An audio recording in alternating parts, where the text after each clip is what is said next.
Impossible. It will never happen. Not in a million years.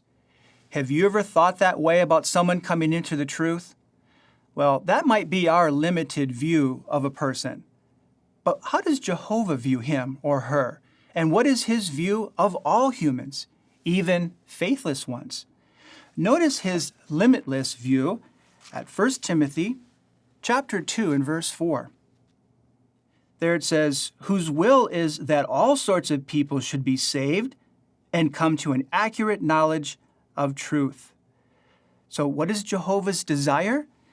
It's his will that all hear the message and be allowed to make changes and be saved. Now, to us, that might be impossible, but we know with God all things are possible. He can stir the heart and he can motivate anyone. While it's true that faith is not the possession of all people, it is the possession of millions around the world, and it can be for those who choose to acquire it.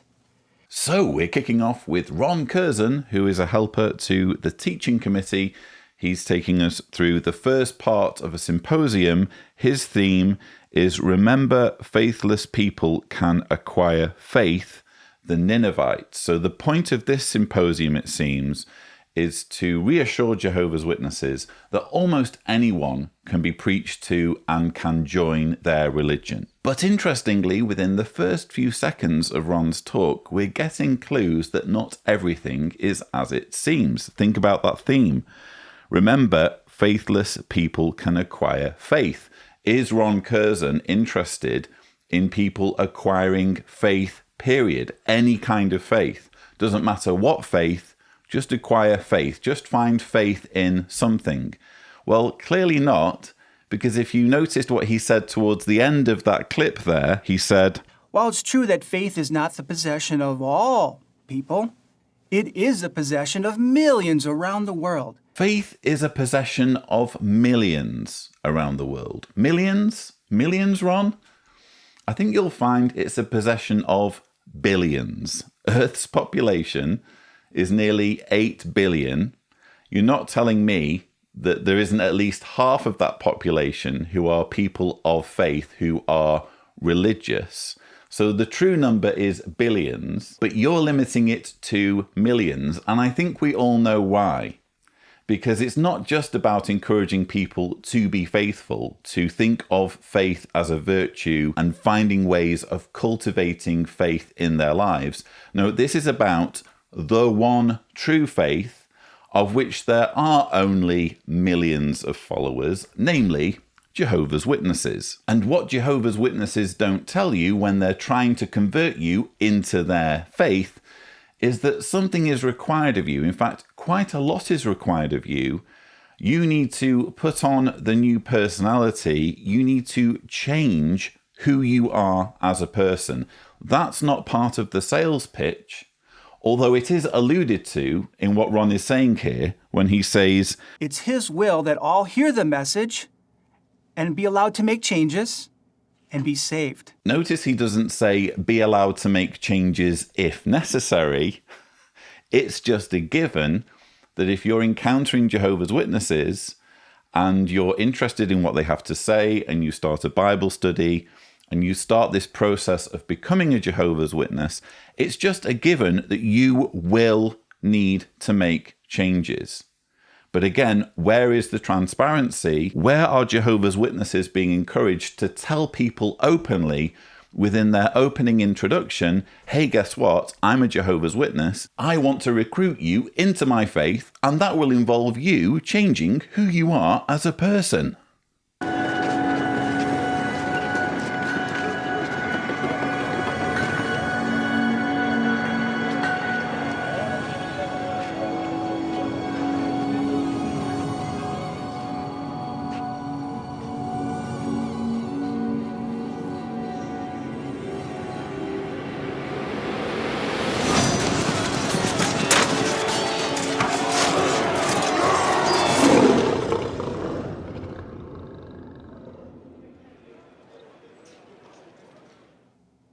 How did Jonah view his assignment? Well, at this time, he did not have Jehovah's view. He was afraid of the Ninevites, maybe what they thought of him or what they would do once they heard his message. Well, Jonah was human. He had feelings like ours. A human tendency is to judge people on what we see or what we hear about them. Let's be clear, Ron Curzan, few groups are as prolific in judging people based on what they look like or what they hear about them as Jehovah's Witnesses. Jehovah's Witnesses are incredibly judgmental, not just regarding outsiders, but even regarding fellow believers, to the point where you will be judged as a Jehovah's Witness man if you have a beard. You can be judged based on the cut of your suit being a little bit too tight. You can be judged as a sister, as a woman in the congregation, if your skirt isn't the correct length. I can think of few examples, granted I'm biased because I've only ever been a Jehovah's Witness, but I can think of few examples, at least in Christian fundamentalism, where people are as obsessed about appearance as Jehovah's Witnesses. And yet Ron Curzan is here showing part of the drama from a previous convention regarding Jonah, which, by the way, there's no evidence at all that the Jonah narrative happened. We're talking about a story in which a dude gets swallowed by a fish. They recreated the whole thing as though it absolutely was a real historical event or narrative. But they're showing Jonah here with the purpose of reminding Jehovah's Witnesses not to be so judgy. Looks can be deceiving. Just because people may look scary or they may look like they might be violent, we're not the judges here. Jehovah is the judge. So we need to drop any judgmentalism. But again, he's ignoring the fact that the Jehovah's Witness religion is intensely judgmental, as anyone who spent any time at all as a Jehovah's Witness will attest. But Jonah had to make changes too. He had to take his limited view of his assignment and the people and change it to the limitless view that Jehovah had, that people can change and Jehovah can stir their hearts. And Jonah had to look at himself and relook at his assignment. He was not the judge. He was not the jury. He was a messenger. Having Jehovah's view changes everything. How we view others, how we view ourselves, how we view our assignments today. We are ministers who have a message. We're not the judges. How can we imitate Jehovah's compassion today? It's by putting compassion into action. And we do this by our preaching. And we do this to all persons, giving them an opportunity to change and not be judgmental. By viewing them as potential sheep, as our future brother or sister. Like the Ninevites, many today are taught wrong beliefs and attitudes from childhood. And it may be difficult to change, but not impossible. Many of us are living proof of the Bible's power to change us. Before learning the truth, some of us might have been violent, immoral, faithless. But as the Apostle Paul says, that is what some of you were. They changed back then. People are changing today. So again, this is only the first talk on the Saturday, and already we're getting manipulation. Already we're getting the Jehovah's Witness religion mischaracterized as being non-judgmental. I love it when Ron Curzan says, and we do this by our preaching. And we do this to all persons, giving them an opportunity to change and not be judgmental. Yeah, we're in the business of telling people not to be judgmental. That's what being a Jehovah's Witness is all about. We're preaching the message not to be so judgmental, to join our non-judgmental religion where people can literally be judged for smoking a cigarette or having sex with a consenting adult.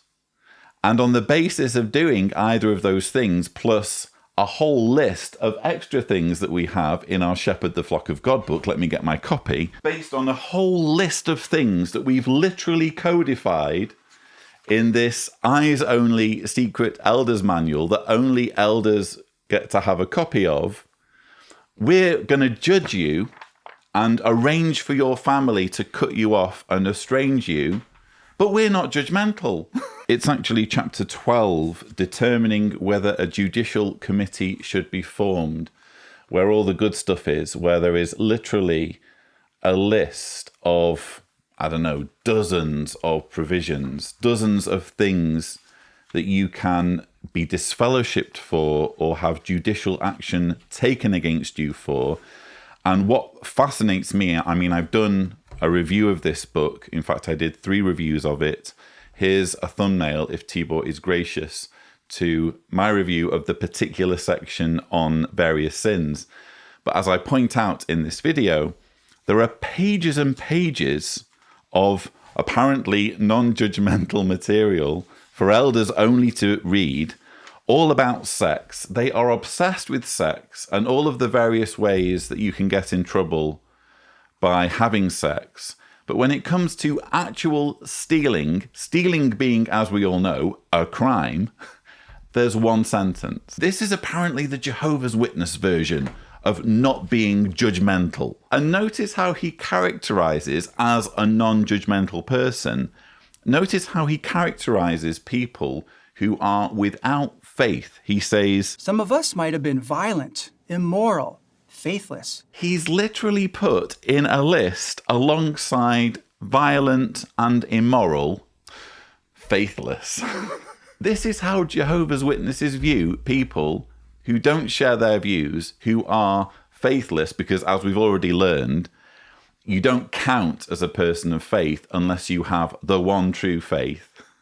This is how Jehovah's Witnesses, as a non-judgmental people, view those who don't have faith as being tantamount to people who lack morals and people who are violent.